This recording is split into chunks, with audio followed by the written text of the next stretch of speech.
Hey, what's up, world? How you doing? It's your boy Terry Crews. Here I am with Dirty Little Secret Part 3. I've been getting a lot of messages and well wishes from people out there, people who have been, various addictions, mine being pornography, and a lot of guys out there who want to find out what I did and how did I beat this in many ways. I just, the first thing that's really hit me with the whole thing about pornography addiction, and once I got into therapy and started learning about, guilt, shame, and the fact that shame tells you you are bad as opposed to something that you did was wrong, but shame says you are bad. And I found that there was no way out of that. Once you feel like you're bad, and once you believe that you're bad, then all of a sudden every decision you make in your life kind of, goes by that. Well, another thing that I had to battle was a sense of entitlement. I had the biggest sense of entitlement ever. I felt the world owed me something. I felt like my wife owed me sex. I felt that everybody owed me. And when you have a sense of entitlement, it's extremely dangerous. A lot of you seen my fool, victim, king analogy, but the entitlement thing, it's in the land of victimhood. You know what I mean? You find ways to self-medicate, to act out with pornography when you feel like your needs are not being met. Okay? And I'm just here to tell you that this entitlement thing is real. Because what entitlement does, it gives you self-pity. And you feel sorry for yourself. And self-pity, I don't care, male, female, kid, whatever, self-pity feels good. It feels good. Oh, poor me. Oh, you know what? I never get the things I want. I never get the things I want to do. You never take care of me. And you know what? The thing is, it's always been your job to take care of yourself for your significant other. And your significant other needs to take care of themselves for you. It's funny because I heard the saying that, look, I will take care of me for you. Why don't you take care of you for me?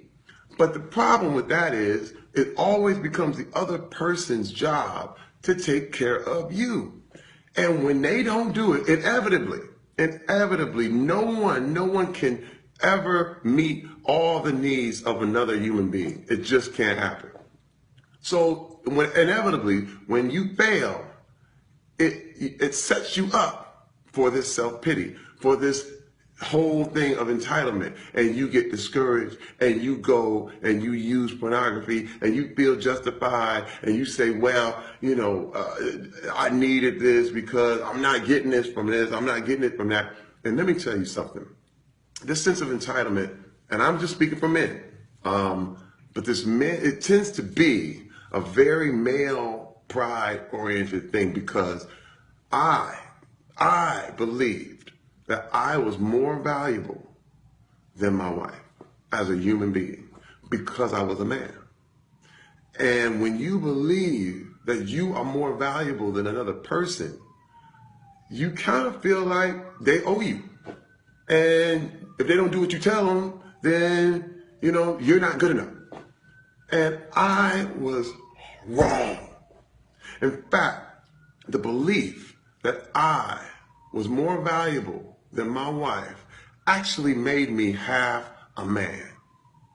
Now, guys, you got to examine your beliefs. All the guys out there, the guys that are addicted to pornography, you have to examine what you believe about you in your relationships. And I got to break this down. Every man out there desires intimacy. It's funny because guys, guys, I kind of act like, man, I can be hard. You don't have to see me as who I am and the whole deal. I keep it cold. In fact, I'm ice cold. But every man truly, truly desires to be intimate. Every time you look at pornography is a desire for intimacy. You are trying to fight your feelings of being alone by filling it with pornography in an attempt to feel like you are with someone and you know someone. But the problem is, pornography is an intimacy killer. It kills all intimacy. It's kind of like being on a raft in the ocean and you're dying of thirst. And all you're doing is looking at this ocean water and you start drinking ocean water, which is salt water, and it's going to kill you. What you need to do is paddle to some fresh water, find a way to get fresh water, but all around you is nothing but ocean water. And that stuff will kill you. That's what pornography did for me. It was killing me and it was killing my relationship. And the intimacy killer part of it was the fact that every time I watched it, I was walled off. It's like another brick that came between me and my wife. And the truth is, everything you need for intimacy is in your wife. Everything. And I'm just speaking for men. I'm speaking for men. And I'm actually just speaking for heterosexual men. Okay? Because everything I need was in Rebecca. But because I would run to pornography, it was actually making a bigger block. So I would go off. She'd say something and I would go off. I would, be angry because I'm feeling guilty about something I did earlier. You know what I mean? And so the guilt and shame thing came back on me, and I'm mad at everybody. This is why guys that are angry and the whole thing. It really goes down to this sense of entitlement and the sense that you are better.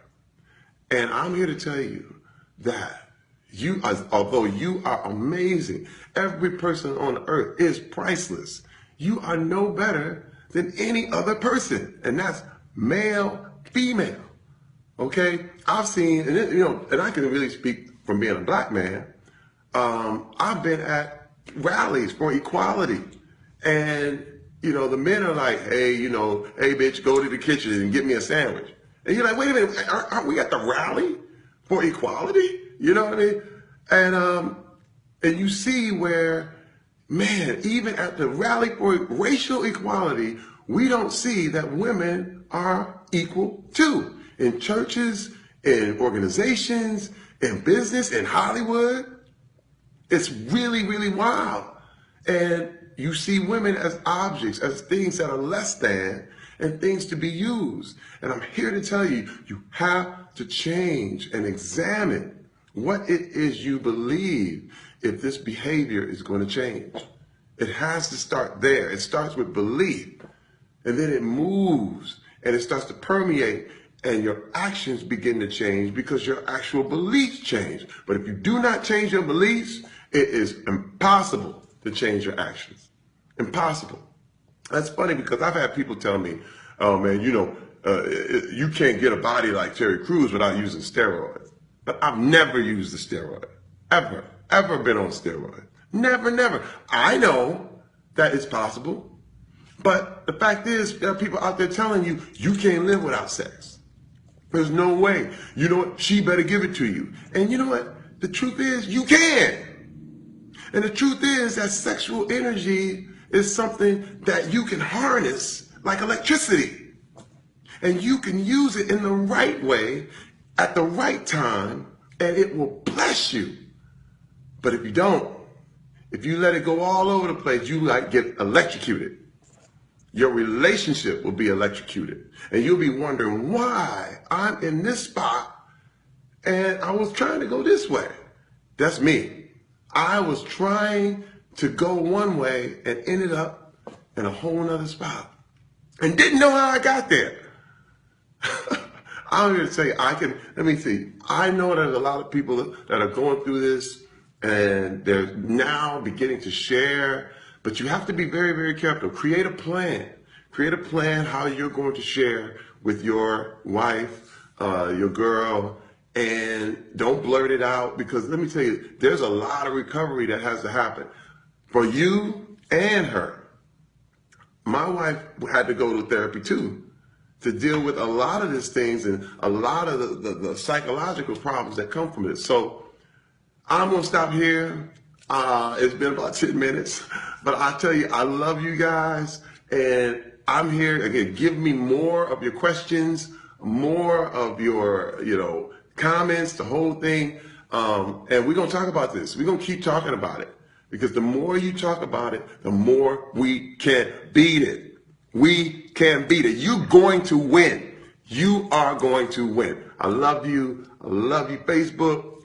God bless you. I think it's a huge, powerful tool to make things better for lives everywhere. And Terry Crews is going to tell you the real. We're going to tell you the real. We're going to have fun. We're going to laugh, but we're going to talk serious. Not a problem. I got a good sense of humor, so it's okay. All right. Love you guys. God bless you. I'll see you on the next vid. Facebook mention.